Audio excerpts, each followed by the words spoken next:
ఎవడో అమ్మా బాబు లేని అనాథ విధవా నీ కన్న కొడుకుని ఈ జమీందారి ఇంటి వారసుణ్ణి కుక్కలు కొట్టినట్టు కొడితే వాడికి బుద్ధి చెప్పకుండా వదిలేస్తావా?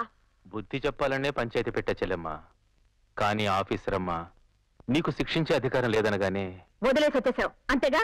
అది కాదు చెల్లెమ్మా, నే వెళ్ళింది పెద్ద ఆయన తరపున కదా అని. పెద్దాయినా ఇప్పటికీ పెద్ద ఆయన తరఫున ఈ కుటుంబ బాధ్యతల్ని మోస్తున్న నీకు నీ కొడుక్కి ఈ శాస్తి జరగాల్సిందే. మీరింకా అవమానపడాలి. ఎన్ని జరుగుతున్నా ఏమీ పట్టనట్టు ఆయనేమో ఉత్సవ విగ్రహంలో కూర్చుంటాడు. నువ్వు నీ కొడుకు తన్నులు తినండి. చచ్చా, ఒక చేత కానివాడు మొగుడని మరో చేత కానివాడు అన్నయ్యని చెప్పుకోవటానికి నాకు సిగ్గుగా ఉంది. ఇంకేం మాట్లాడుకో. నా కొడుకును కొట్టిన అనాథ గాడిదని వాడికి ఆశ్రయం ఇచ్చిన ఆ ఆఫీసర్ అమ్మను ఈ ఊర్లో లేకుండా చేస్తాను. ఏమిటి ఆలోచిస్తున్నావు? చేపట్టండి, పట్టండి. అన్నదాత సుఖీభవ. తినండి. ఎవరు నాకు అన్నం పెడతారో వాళ్ళు క్షేమంగా ఉండాలని మొదటి ముద్ద వాళ్ళకే పెడతాను.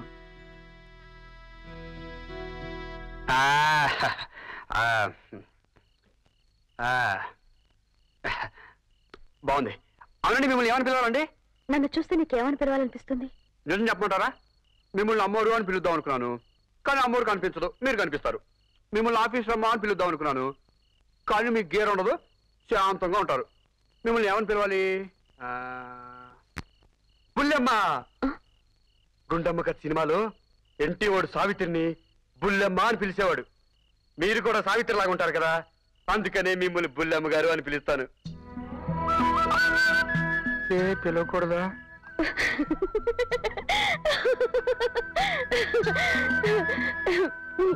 నీకెలా పిలవాలనిపిస్తుందో అలా పిలువు.